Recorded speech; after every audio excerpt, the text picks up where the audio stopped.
Jó 5,19 diz assim: Ele te livrará de 6 problemas. Sim, no 7º, nenhum mal te tocará. Ele, aqui, se refere a Deus. Se você olhar no versículo 17, fala: Eis que é feliz o homem a quem Deus corrige. Então, quando fala ele, está referindo-se a Deus. Deus te livrará de 6 problemas.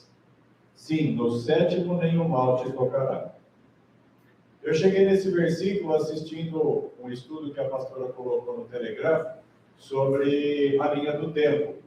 E lá o Dr. Walter Veite comentava sobre aquela semana milenial dos 7.000 anos. E uma das coisas que eles usam para falar dos 6.000 anos de sofrimento é esse versículo, expandindo ele para a semana cósmica, a semana da criação e a semana eterna, a pausa na eternidade para o tempo do ser humano, né? Está escrito lá, então, 6 problemas seria referente a 6 dias.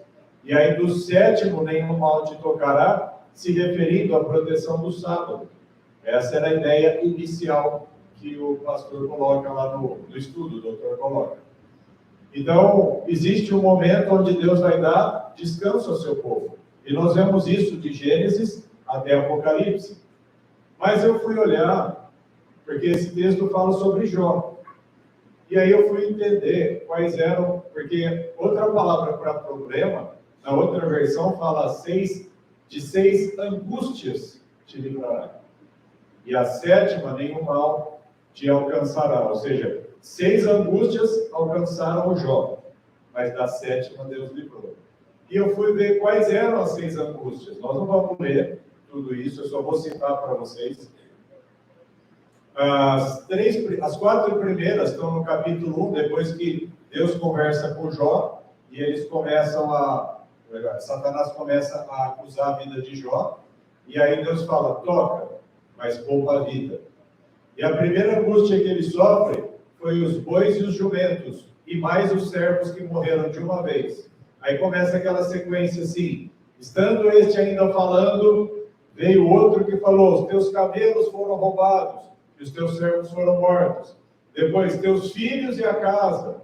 Depois, as chagas. Então, a sequência é assim: primeiro, Jó perdeu os bois e os jumentos, e muitos servos.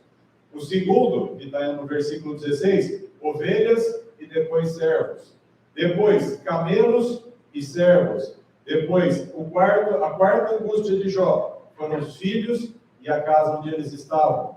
Aí a quinta chaga foram as chagas físicas, que aí Satanás toca e ele fere desde a cabeça até o pé de Jó. E depois, em 6º lugar, a 6ª angústia, a mulher dele chega para ele e fala: o que você está fazendo? Amaldiçoa o teu Deus e morre, se mata. E aí depois, além disso, ele passa pela maior batalha mental, porque os 3 amigos dele, que eram sábios do Oriente, e Jó no meio, é interessante depois ler o livro de Jó, ele fala: eu sei as coisas que vocês sabem, e eu tenho o mesmo conhecimento que vocês, mas eu não vou usar o conhecimento que eu tenho assim. E ele critica que os amigos estavam aconselhando ele de maneira errada, usando o nome de Deus. E a batalha mental de Jó foi muito grande. Além de tudo que ele tinha perdido, pessoas vindo e falando: isso é culpa sua, isso é culpa sua, isso é culpa do pecado, e acusando e acusando. E a 6ª chaga, a sexta angústia que ele passa, foi sobre a batalha mental. E quando eu fui olhar, eu falei: mas o que tem a ver bois e jumentos para nós? Bois e jumentos para eles eram alimento. Bois e jumentos para ele era ferramenta de trabalho, de produtividade. O que acontece quando na nossa casa a gente fica com medo de faltar comida? O que acontece quando a gente fica com medo de que o dinheiro vai faltar?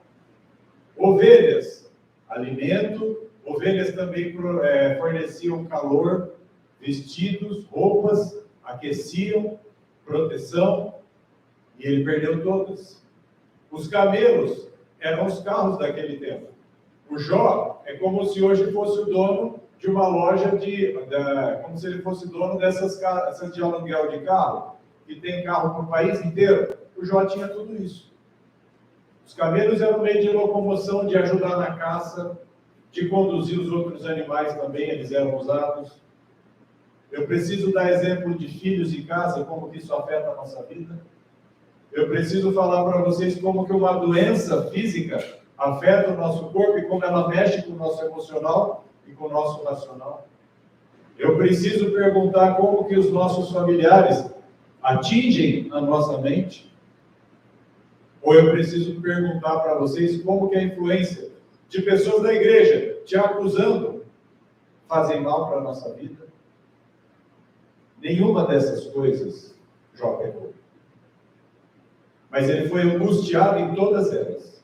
Deus permitiu que ele fosse angustiado. E pode ser que você não esteja sendo angustiado em todas elas, mas em alguma delas você foi. E uma das crises que passa, porque a batalha mental de Jó durou 40 capítulos.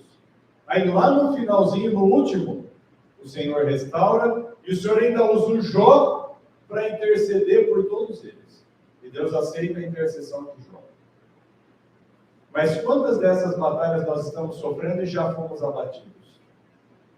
Talvez surja, e depois você estude a Bíblia, você vai entender que na vida de Jó, todas essas afrontas que ele sofreu, ele talvez tenha pedido no meio do caminho a morte. Talvez não, ele pediu a morte várias vezes. E aí ele fala, depois de muito, no final de toda a guerra, aí Deus se pronuncia. Deus demorou 37 capítulos para falar com Jó. Só que aí uma argumentação de Deus. E Jó começa a ver Deus de uma maneira diferente. E eu gostaria que você voltasse uma página, a página 591. Lá embaixo tem um comentário. Está lá, o capítulo 4, do 7 a 9. A primeira coluna do comentário. Está escrito, calamidades não são indicativos de pecado.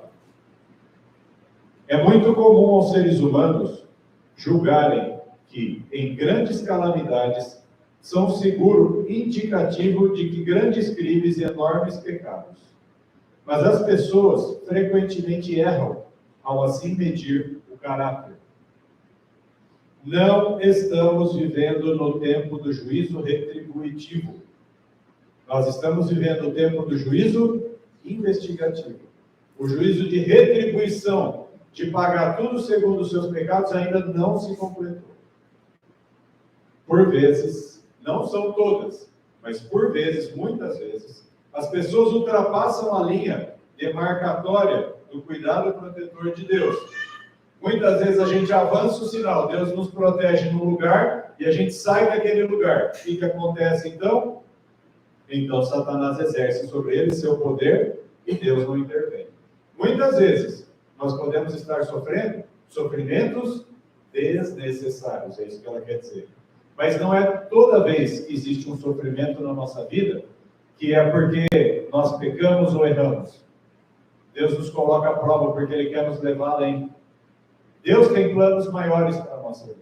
E o texto diz assim, Jó foi severamente afligido e seus amigos tentaram convencê-lo de que o seu sofrimento era resultado do pecado, fazendo-o sentir-se sob condenação.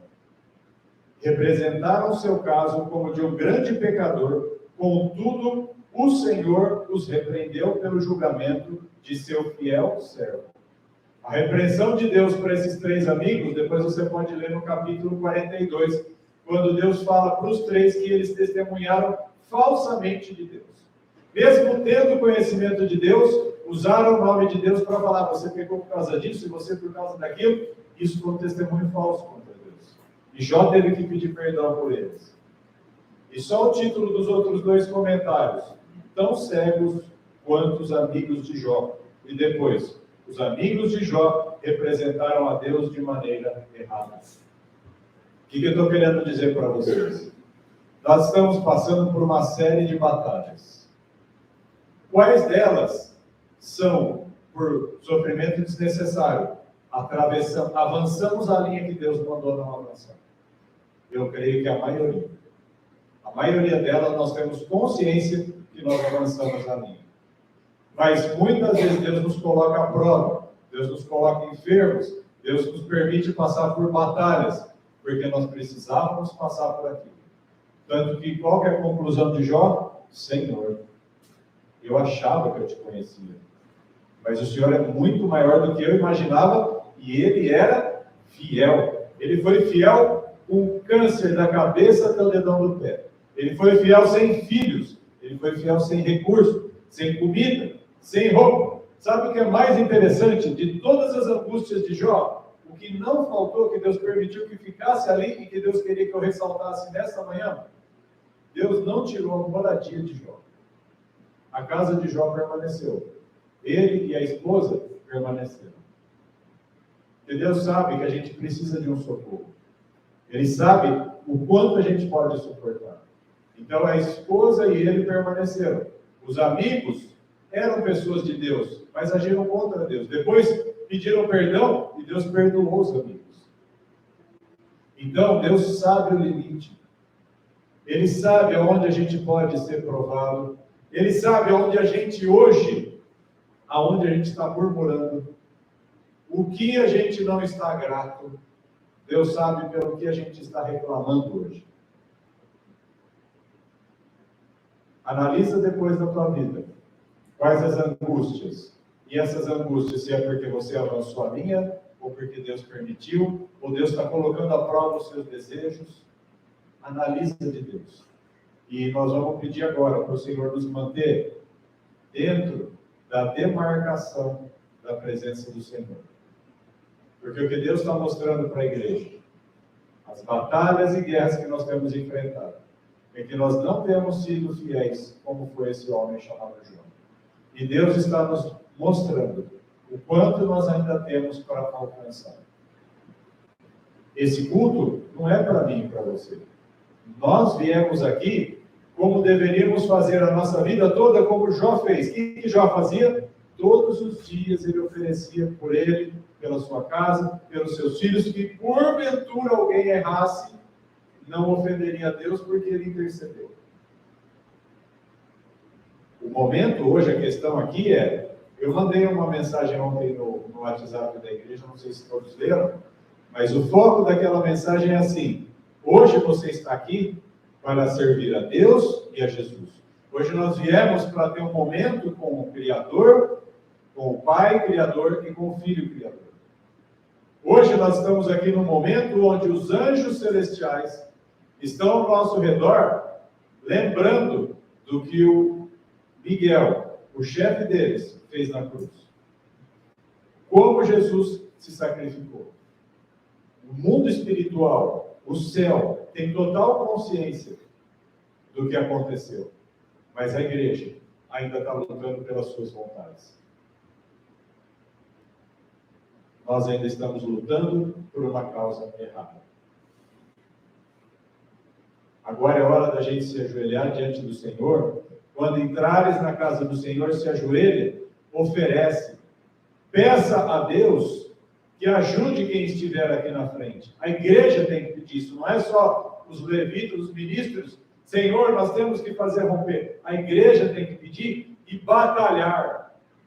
Batalhe para alcançar a bênção nesta manhã. Batalhe, lute pela causa correta. Esqueça a política. Como a gente ouviu há um tempo atrás, as pessoas que lutam por política estão lutando pela causa errada. Lute pelo reino certo, pelo reino dos céus. O Senhor quer agir, quer operar, mas muitas vezes tem que deixar passar tanta coisa para cair a nossa ficha. Essa linha de demarcação está sendo avançada mais do que deveria. Errar, como as pessoas falam, de vez em quando acontece. Mas nós estamos querendo e continuamos a errar. E Deus não quer mais isso de nós. Lute para ficar dentro da linha de demarcação. Hoje é dia de consciência espiritual, hoje é sábado. Hoje é um dia sagrado. É um dia que Deus escolheu. Se Deus escolheu, isso é totalmente santo. Os 10 mandamentos são 10 escolhas de Deus. E Ele falou, isso é santo. Então, para nós, isso tem que ser santo. Nós temos que gostar disso como Deus é. E o sábado ainda não é uma verdade absoluta na nossa vida. E o sábado é um sinal. Ele é uma